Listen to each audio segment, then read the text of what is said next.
हरे कृष्णा, आप सभी का स्वागत है। आज हम शनिवार की व्रत कथा सुनेंगे। ओम शनि देवाय नमः। एक समय समस्त प्राणियों का हित चाहने वाले मुनि नैमिषारण्य में एकत्र हुए। उस समय व्यास जी के शिष्य सूत जी शिष्यों के साथ श्री हरि का स्मरण करते हुए वहां पर आए। समस्त शास्त्रों के ज्ञाता श्री सूत जी को आया देखकर महातेजस्वी सोनक आदि मुनियों ने उठकर श्री सूत जी को प्रणाम किया। मुनियों द्वारा दिए गए आसन पर श्री सूत जी बैठ गए। श्री सूत जी से सोनक आदि मुनियों ने विनयपूर्वक पूछा, हे मुनि, इस कली काल में हरि भक्ति किस प्रकार से होगी? सभी प्राणी पाप करने में तत्पर होंगे, मनुष्य की आयु कम होगी, गृह कष्ट, धन रहित और अनेक पीड़ा युक्त मनुष्य होंगे। हे सूत जी, पुण्य अति परिश्रम से होता है, इस कारण कलयुग में कोई भी पुण्य न करेगा। पुण्य के नष्ट होने से मनुष्य की प्रकृति पापमय होगी। इस कारण तुच्छ विचार करने वाले मनुष्य अपने अंश सहित नष्ट हो जाएंगे। हे सूत जी, जिस तरह थोड़े ही परिश्रम, थोड़े धन से थोड़े समय में पुण्य प्राप्त हो, ऐसा कोई उपाय हम लोगों को बतलाइए। हे महामुने, हमने यह भी सुना है कि शनि के प्रकोप से देवता भी मुक्त नहीं हो पाते। शनि की क्रूर दृष्टि ने गणेश का सिर उसके पिता के हाथों कटवा दिया। शनि की दृष्टि कष्टों को देने वाली है, इसलिए कोई ऐसा व्रत बताएं जिसे करने से शनिदेव प्रसन्न हो। सूत जी बोले, हे मुनि श्रेष्ठ, तुम धन्य हो। तुम ही वैष्णवों में अग्रण्य हो, क्योंकि सब प्राणियों का हित चाहते हो। मैं आपसे उत्तम व्रत को कहता हूँ, ध्यान देकर सुने। इसके करने से भगवान शंकर प्रसन्न होते हैं और शनि ग्रह के कष्ट प्राप्त नहीं होते। हे ऋषियों, युधिष्ठिर आदि पांडव जब वनवास में अनेक कष्ट भोग रहे थे, उस समय उनके प्रिय सखा श्री कृष्ण उनके पास पहुँचे।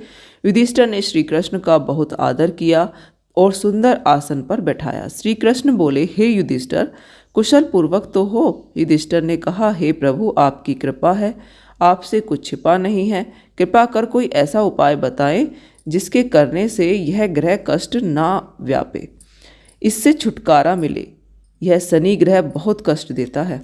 श्री कृष्ण बोले, हे राजन, आपने बहुत ही सुंदर बात पूछी है। आपसे एक उत्तम व्रत कहता हूँ, सुनो।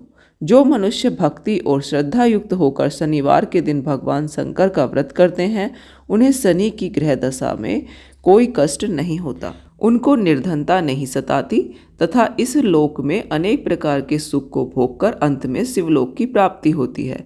युधिष्ठिर बोले, हे प्रभु, सबसे पहले यह व्रत किसने किया था? कृपया करके विस्तार पूर्वक कहें तथा इसकी विधि भी बताएं। भगवान श्री कृष्ण बोले, हे राजन, शनिवार के दिन, विशेषकर श्रावण मास में शनिवार के दिन, लोह निर्मित प्रतिमा को पंचामृत से स्नान कराकर अनेक प्रकार के गंध, अष्टगंध, धूप, फल, उत्तम प्रकार के नैवेद्य आदि से पूजन करें। शनि के 10 नामों का उच्चारण करें। तिल, जौ, उड़द, गुड़, लोहा, नीले वस्त्र का दान करें। फिर भगवान शंकर का विधि पूर्वक पूजन कर आरती प्रार्थना करें। हे भोलेनाथ, मैं आपकी शरण में हूँ, आप मेरे ऊपर कृपा करें, मेरी रक्षा करें। हे युधिष्ठिर, पहले शनिवार को उड़द का भात, दूसरे को केवल खीर, तीसरे को खजला, चौथे को पूरियों का भोग लगावें। व्रत की समाप्ति पर यथाशक्ति ब्राह्मण भोजन करावें। इस प्रकार करने से सभी अनिष्ट कष्ट आदि व्याधियों का सर्वदा नाश होता है। राहु केतु शनिकृत दोष दूर होते हैं और अनेक प्रकार के सुख साधन एवं पुत्र पौत्र आदि का सुख प्राप्त होता है। सबसे पूर्व जिसने इस व्रत को किया था उसका इतिहास भी सुनो। पूर्व काल में इस पृथ्वी पर एक राजा राज्य करता था। उसने अपने शत्रुओं को अपने वश में कर लिया। देवगति से राजा और राजकुमार पर शनि की दिशा आई। राजा को उसके शत्रुओं ने मार दिया। राजकुमार भी बेसहारा हो गया। राजगुरु को भी बैरियों ने मार दिया। उनकी पत्नी भी विधवा ब्राह्मणी तथा उनका एक पुत्र शुचिव्रत रह गया। ब्राह्मणी ने राजकुमार धर्मगुप्त को अपने साथ ले लिया और नगर को छोड़कर चल दी। गरीब ब्राह्मणी दोनों कुमारों का बहुत कठिनाई से निर्वाह कर पाती थी। कभी किसी शहर में और कभी किसी शहर में दोनों कुमारों को लिए घूमती रहती थी। एक दिन वह ब्राह्मणी जब दोनों कुमारों को लिए एक नगर से दूसरे नगर जा रही थी कि उसे मार्ग में महर्षि शार्डिल के दर्शन हुए। ब्राह्मणी ने दोनों बालकों के साथ मुनि के चरणों में प्रणाम किया और बोली, हे महर्षि, मैं आज आपके दर्शन कर कृतार्थ हो गई। यह मेरे दोनों कुमार आपकी शरण में हैं, आप इनकी रक्षा करें। मुनिवर, यह शुचिव्रत मेरा पुत्र है और यह धर्मगुप्त राजपुत्र है और मेरा धर्मपुत्र है। हम घोर दारिद्र्य में हैं। मुनि शांडिल्य ने ब्राह्मणी की सब बात सुनी और बोले, देवी, तुम्हारे ऊपर शनि का प्रकोप है, अतः आप शनिवार के दिन व्रत करके भोले शंकर की आराधना किया करो, इससे तुम्हारा कल्याण होगा। ब्राह्मणी और दोनों राजकुमार मुनि प्रणाम करके शिव के मंदिर के लिए चल दिए। दोनों राजकुमारों ने ब्राह्मणी सहित मुनि के उपदेश के अनुसार शनिवार का व्रत किया तथा शिव जी की पूजा की। दोनों कुमारों को यह व्रत करते करते 4 मास व्यतीत हो गए। एक दिन शुचिव्रत स्नान करने के लिए गया, उसके साथ राजकुमार नहीं था। कीचड़ में उसे एक बहुत बड़ा कलश दिखाई दिया। शुचिव्रत ने उसको उठाया और देखा तो उसमें धन था। शुचिव्रत उस कलश को लेकर घर आया और माँ से बोला, हे माँ, शिवजी ने इस कलश के रूप में धन दिया है। माता ने आदेश दिया, बेटा, तुम दोनों इसको बांट लो। माँ का वचन सुनकर शुचिव्रत बहुत ही प्रसन्न हुआ और धर्मगुप्त से बोला, भैया, अपना हिस्सा ले लो। परंतु शिव भक्त राजकुमार धर्मगुप्त ने कहा, माँ, मैं हिस्सा लेना नहीं चाहता, क्योंकि जो कोई अपने सुकृत से कुछ भी पाता है वह उसी का भाग है और उसे आप ही भोगना चाहिए। शिवजी मुझ पर भी कृपा करेंगे। धर्मगुप्त प्रेम और भक्ति से शनि का व्रत करके पूजा करने लगा। इस प्रकार उसे 1 वर्ष व्यतीत हो गया। बसंत ऋतु का आगमन हुआ। राजकुमार धर्मगुप्त तथा ब्राह्मण पुत्र शुचिव्रत दोनों ही वन में घूमने गए। दोनों वन में घूमते घूमते काफी दूर निकल गए। उनको वहां सैकड़ों गंधर्व कन्याएं खेलती हुई मिली। ब्राह्मण कुमार बोला, भैया, चरित्रवान पुरुषों को चाहिए कि वे स्त्रियों से बचकर रहें। ये मनुष्य को शीघ्र ही मोह लेती हैं।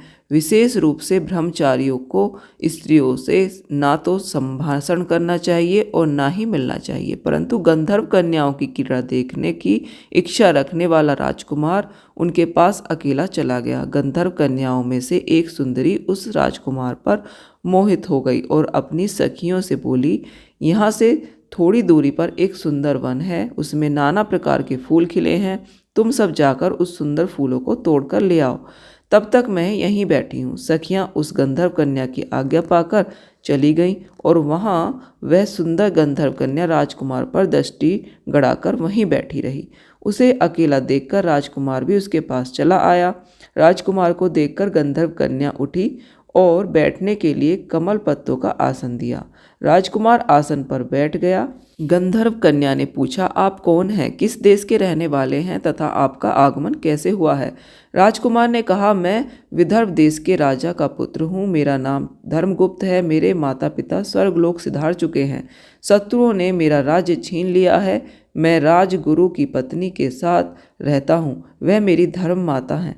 फिर राजकुमार ने उस गंधर्व कन्या से पूछा, आप कौन हैं, किसकी पुत्री हैं और किस कार्य से यहाँ आपका आगमन हुआ है? गंधर्व कन्या ने कहा, विद्रविक नाम के गंधर्व की मैं पुत्री हूँ। मेरा नाम अंशुमति है। आपको आता देख आपसे बात करने की इच्छा हुई, इसी से मैंने सखियों को अलग भेजकर अकेली रह गई हूँ। गंधर्व कहते हैं कि मेरे बराबर संगीत विद्या में कोई निपुण नहीं है। भगवान शंकर ने हम दोनों पर कृपा की है, इसलिए आपको यहाँ भेजा है। अब से लेकर मेरा आपका प्रेम कभी न टूटे। ऐसा कहकर कन्या ने अपने गले का मोतियों का हार राजकुमार के गले में डाल दिया। राजकुमार धर्मगुप्त ने कहा, मेरे पास ना राज है न धन, आप मेरी भार्या कैसे बनेंगी? आपके पिता हैं, आपने उनकी आज्ञा भी नहीं ली। गंधर्व कन्या बोली, अब आप घर जाएं, लेकिन परसों प्रातःकाल यहाँ अवश्य पधारें। राजकुमार से ऐसा कहकर गंधर्व कन्या अपनी सहेलियों के पास चली गई। राजकुमार धर्मगुप्त शुचिव्रत के पास चला आया और उसे सब समाचार कह सुनाया। राजकुमार धर्मगुप्त तीसरे दिन शुचिव्रत को साथ लेकर उसी वन में गया। उसने देखा कि स्वयं गंधर्वराज विद्रविक उस कन्या को साथ लेकर उपस्थित हैं। गंधर्वराज ने दोनों राजकुमारों का अभिवादन किया और उन दोनों को सुंदर आसन पर बिठाकर राजकुमार से कहा, राजकुमार, मैं परसों कैलाश पर गौरी शंकर के दर्शन करने गया था। वहाँ करुणा रूपी सुधा के सागर भोले शंकर जी महाराज ने मुझे अपने पास बुलाकर कहा, गंधर्वराज पृथ्वी पर धर्मगुप्त नाम का राजभ्रष्ट राजकुमार है। उसके परिवार के लोगों को शत्रुओं ने समाप्त कर दिया है। वह बालक गुरु के कहने से शनिवार का व्रत करता है और सदा मेरी सेवा में लगा रहता है। तुम उसकी सहायता करो जिससे वह अपने शत्रुओं पर विजय प्राप्त कर सके। गौरी शंकर की आज्ञा को सिरोधार्य कर मैं अपने घर चला आया।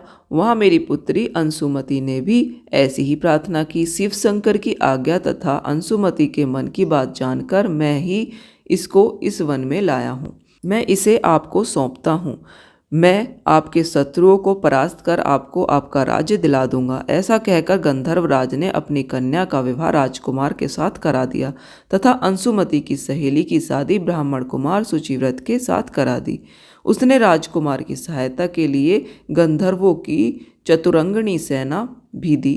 धर्मगुप्त के शत्रुओं ने जब यह समाचार सुना तो उन्होंने राजकुमार की अधीनता स्वीकार कर ली और राज्य भी लौटा दिया। धर्मगुप्त सिंहासन पर बैठा। उसने अपने धर्म भाई शुचिव्रत को मंत्री नियुक्त किया। जिस ब्राह्मणी ने उसे पुत्र की तरह पाला था उसे राजमाता बनवाया। इस प्रकार शनिवार के व्रत के प्रभाव और शिवजी की कृपा से धर्मगुप्त फिर से विदर्भराज हुआ। श्री कृष्ण भगवान बोले, हे पांडुनंदन, आप भी यह व्रत करें तो कुछ समय बाद आपको राज्य प्राप्त होगा और सभी प्रकार के सुखों की प्राप्ति होगी। आपके बुरे दिन शीघ्र ही समाप्त होंगे। युधिष्ठिर ने शनिवार के व्रत की कथा सुनकर श्री कृष्ण भगवान की पूजा की और व्रत आरंभ किया। इसी व्रत के प्रभाव से महाभारत में पांडवों ने द्रोण, भीष्म, कर्ण जैसे महारथियों को परास्त किया। सबसे बढ़कर उन्हें श्री कृष्ण जैसे योग्य सारथी मिले तथा छिना हुआ राज्य प्राप्त कर वर्षों तक उसका सुख भोगा और फिर देह त्याग कर स्वर्ग की प्राप्ति की। बोलिए शनिदेव महाराज की जय। कथा समाप्त होती है। अगर आपको कथा पसंद आई हो तो वीडियो को लाइक जरूर करें और हमारे चैनल को सब्सक्राइब भी करें। जय श्री राम।